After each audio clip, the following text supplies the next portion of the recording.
Se llama Bardán Bleyán. Él es periodista,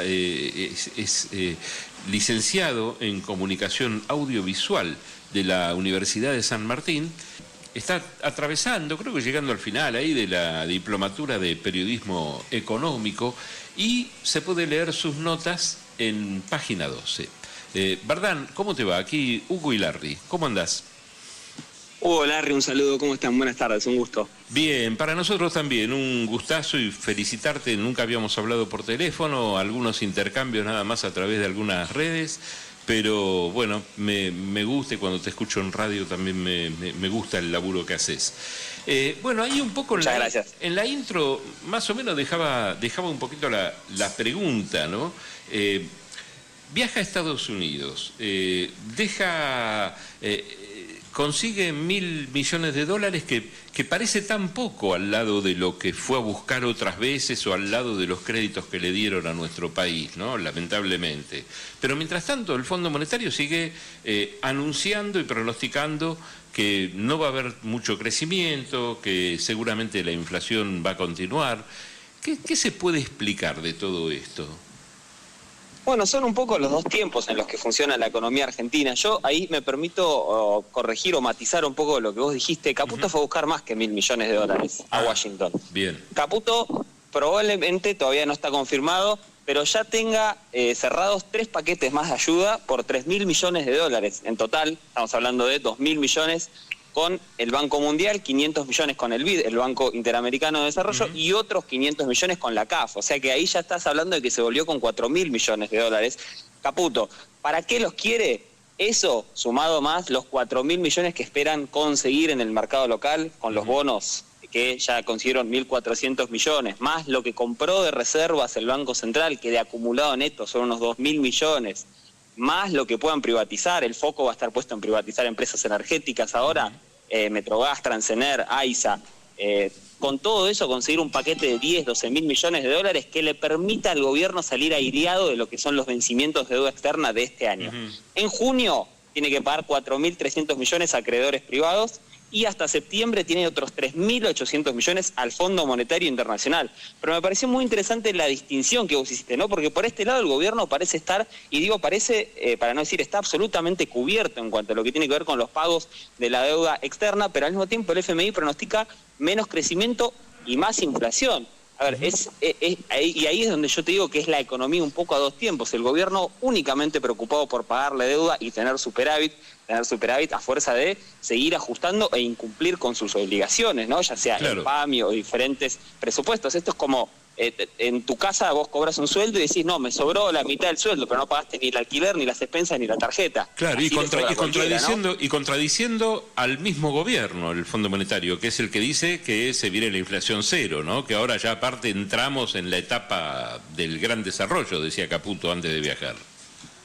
Sí, deberían dejar de decir eso los funcionarios del gobierno. Desde hace muchos meses los escucho decir, y creo que incluso escapa este gobierno. Me parece que es una lógica de los últimos gobiernos argentinos, decir lo peor ya pasó, se viene lo mejor. La verdad es que no hay ningún argumento como para decir que lo peor ya pasó y se viene lo mejor. De hecho, yo soy un poco más pesimista en ese aspecto. ¿Pero pesimista en cuanto a qué? En cuanto a que el gobierno va a haber una corrida cambiaria, una corrida contra el peso, porque el gobierno no tiene para pagar la deuda externa o porque no va a tener reserva. No en cuanto a eso, sino en cuanto al tema de la actividad económica. Mira, hay 3 cuestiones acá para ver el tema de la inflación. Milei decía que en agosto iba a ser del 0%, eso no va a ocurrir, ni siquiera el mercado lo ve así. Yo sí veo una desaceleración en la inflación en estos meses, pero hay que ver en base a qué, porque que la inflación baje no significa que la gente viva mejor. Hay 3 claves en la economía argentina para bajar la inflación a grandes rasgos, que son el dólar, o sea, el tipo de cambio, las tarifas y los salarios. Las tarifas no van a estar pisadas, todo lo contrario, el gobierno está quitando subsidios. El dólar en teoría va a ser una de las anclas, aunque el mercado lo ve cerca de 1.700 pesos para diciembre. ¿Y qué te quedan ahí? Los salarios. Sí. Los salarios vienen perdiendo contra la inflación hace 8 meses de manera ininterrumpida. El gobierno tiene un tope de paritarias que es del 2%. Bueno, ahí te está dando una pauta. Este año es imposible que haya una recuperación salarial, pero porque es parte del plan económico, no es una consecuencia o no es algo que sale mal dentro del plan. El plan es que los salarios pierdan contra la inflación. Bardán, déjame que te pregunte, los que vos detallaste al principio como que obtuvo varios créditos, Banco Interamericano, organismos multilaterales. ¿Eso no tiene destino que no está relacionado estrictamente con el mercado, sino que tiene que ver con el desarrollo de obras de infraestructura o cosas parecidas? Porque esos bancos no prestan para el juego del mercado.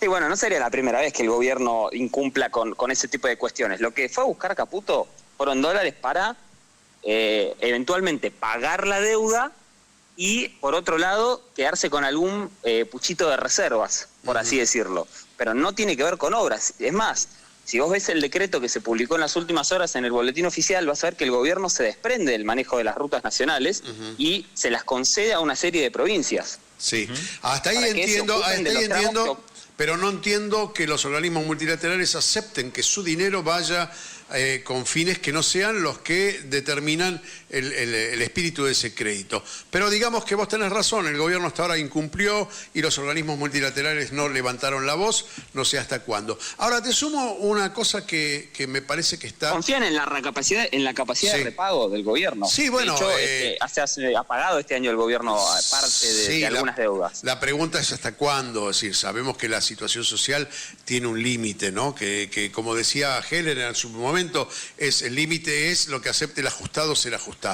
Ahora te hago una pregunta que nadie habla de esto, o por lo menos no lo hace público y los grandes medios tampoco lo tratan. Hay una deuda interna, no la deuda externa. La deuda externa se mantiene más o menos en valores absolutos, se mantiene, el dólar se mantiene, entonces de alguna manera no crece. Crecerá si el dólar es devaluado o si el peso es devaluado. Ahora, hay una deuda interna que se compone de papelitos, de promesas de pago que se van estirando. Unas se pagan con otras y así sucesivamente, pero que pone en riesgo, en principio, el depósito de los argentinos. Y en segundo, el sistema bancario. Me parece que el sistema bancario puede llegar a... No digo, no va a quebrar porque todos estos gobiernos liberales siempre salen a salvar a los bancos, irán a pedir plata, pero digo... compromete mucho el sistema bancario, ¿no? Estos papelitos. No, porque, mira, el gobierno hasta hace poco, nosotros siempre nos quedamos mirando los bonos en dólares, o sea, la deuda en dólares que toma el gobierno, pero el otro día el gobierno tenía vencimiento de deuda en pesos de cerca de 10 billones. Sí. Y terminó tomando deuda por casi 13 billones, perdón. ¿Esto qué quiere decir? Que el gobierno, como dijo Milei hace poco, sacó 3 billones de pesos de la economía, chupó 3 billones de pesos de la economía. Eso después provoca una menor actividad, un congelamiento de la actividad, por ende un aumento de las tasas de interés. Y por eso estamos viendo las tasas de interés usurarias que vemos en los bancos en la actualidad y los niveles de morosidad, porque se te mezcla eso, la tasa de interés altísima, con un salario que viene perdiendo hace 8 meses con la inflación y la gente... Y es ahí donde se produce el quiebre. No para comprar autos, como dice Caputo. Y ahí es donde se produce el quiebre que yo te digo, ¿no? Es decir, el quiebre del sistema bancario. Si la morosidad aumenta, la iliquidez de los bancos va a ser mayor.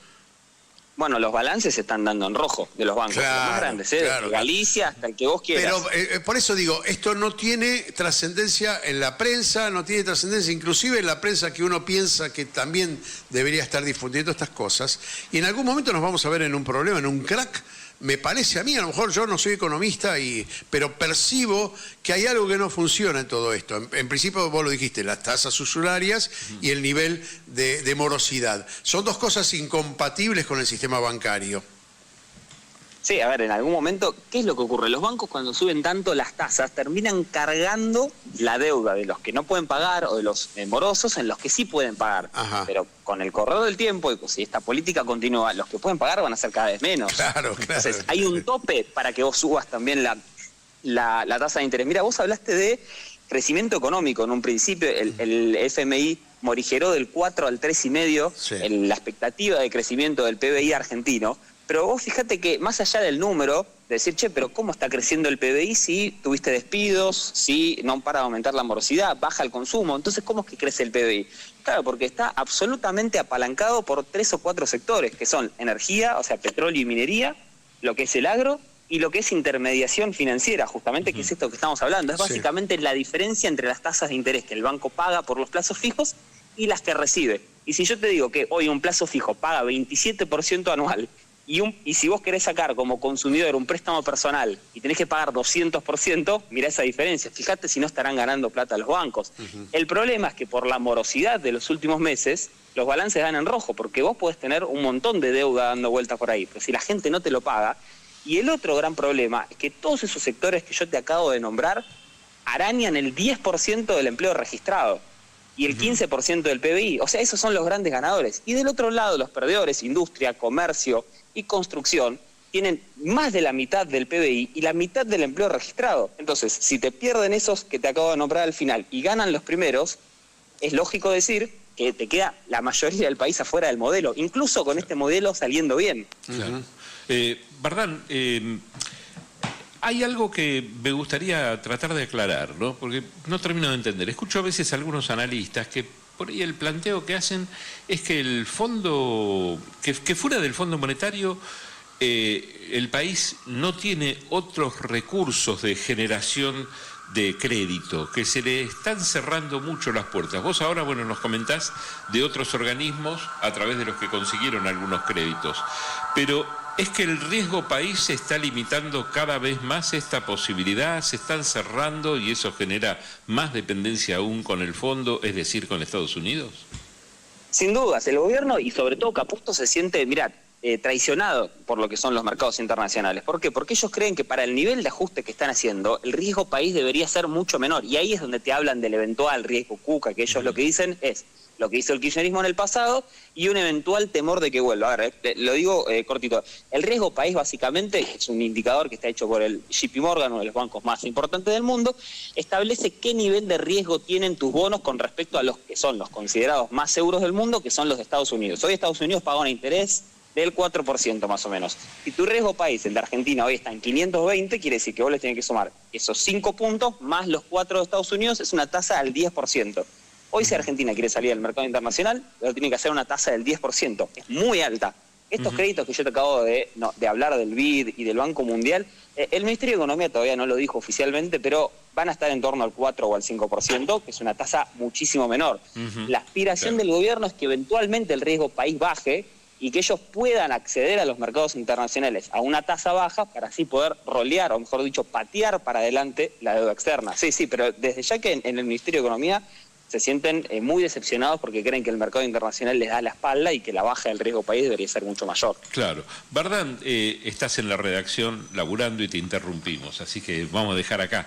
En otro momento volvemos a consultarte, porque queda cada respuesta abre una cantidad de temas más como para seguir preguntando, pero bueno, sin duda que sí. No hay tiempo en este momento. Te agradecemos muchísimo, Bardán, esta charla. No, a ustedes, por favor, fue un gusto. Les mando un saludo, que tengan muy buenas tardes. Bueno, igualmente, un abrazo grande. Era Bardán Bleyán, periodista económico, periodista que lo pueden leer en página 12, es muy claro explicando. A mí me gusta cómo explica.